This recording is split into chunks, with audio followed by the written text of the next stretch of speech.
এসব কাকে বলছিলে ঝিলমিল? সব শুনেছে নাকি? খেলেও করেছে, এবার ম্যানেজ করতে হবে। ও কিছু না মা। ও মা, এগুলো কি আপনার হাতে?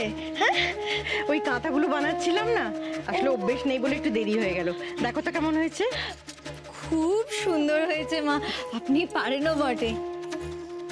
এই যে পুচকিগুলো দেখো, ঠাম্মি কি এনেছে তোমাদের জন্য। কাঁথা নিয়ে এসেছে তো। আরে আরো অনেকগুলো লাগবে, ভাবছি আরো কটা বানিয়ে রাখবো সময় পেলে।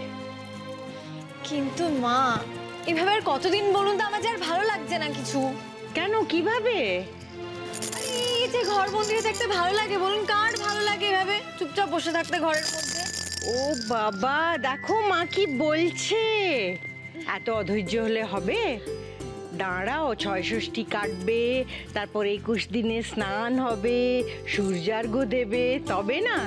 তারপর ১ মাস হয়ে গেলে বাড়িতে হোমযজ্ঞ করে এদের দুজনের নামকরণ হবে তো। তারপর ৬ মাসের মাথায় অন্নপ্রাশন। অবশ্য তার এখন দেরি আছে। ৬ মাস?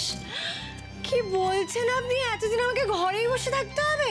ওরে বাবারে, এ তো অনেক দিন, আমি পারবো না ভাই এতদিন বসে থাকতে। ওরে বাবারে, ৬ মাস ধরে তোমাকে ঘরে কে আটকাচ্ছে? আচ্ছা একটা কথা বোঝো, তুমি নিজেও তো এখনো দুর্বল আছো, তোমার শরীর ভালো নেই, কটা দিন বিশ্রাম করলে তো ভালো। মা হওয়া কি মুখের কথা? দেখো মা কি বলছে। সেই তো, শুধু যদি তাই হতো তাহলেও শান্তি ছিল, কিন্তু না, হাজারটা নিয়ম লেজুরের মতো জুড়ে দিয়েই তো আমার বাড়ি থেকে বেরোনো আটকানো হয়েছে না। আচ্ছা ঝিলমিল, কনক কোথায় গো? দেখছি না তো।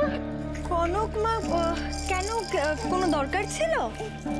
না, আসলে কাঁথাগুলো বানিয়েছি তো, ওকে দেখাতাম, ও শিখতে চেয়েছিল। ও কি ঘরে আছে নাকি? এখন কিছু মেডিসিন দিচ্ছি না, কয়েকটা টেস্ট করতে দিচ্ছি। ওগুলো একটু করে নিয়ে আসুন, তারপরে দেখছি। আমারটা কি হয়েছে ডক্টর? তেমন কিছু না, প্রেশারটা একটু লো আছে, আর পালস রেটটাও একটু কম। ঠিকঠাক করে খাওয়া দাওয়া করুন।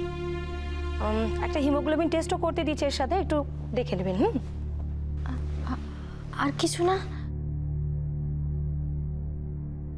আর কিছু হলে খুশি হতেন বুঝি?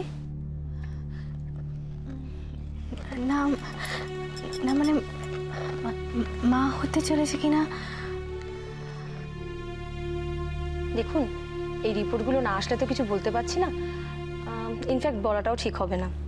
আপনি আগে সব রিপোর্টগুলো করে নিয়ে আসুন, তারপরে দেখছি।